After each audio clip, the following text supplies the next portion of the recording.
Welcome to Burlap Teachers. Enjoy the video. You begin by getting heat and texture right.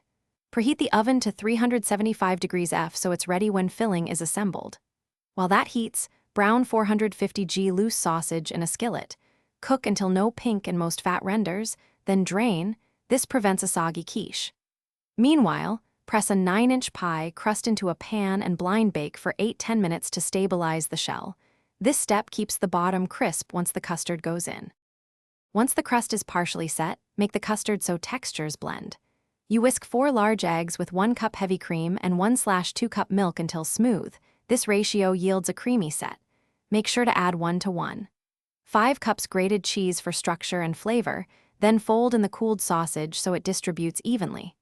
Season with 1 teaspoon salt, 1/2 teaspoon pepper, and a pinch of nutmeg. Stir gently to avoid foaming, and let any large air bubble. You pour the filling into the prepared crust, keeping level and filling to about 3/4 full to avoid spillover as it puffs. Bake 35–45 minutes. The quiche is done when edges are golden and the center still has a slight jiggle.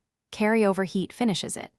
Make sure to rest the quiche 10–15 minutes before slicing so the custard stabilizes.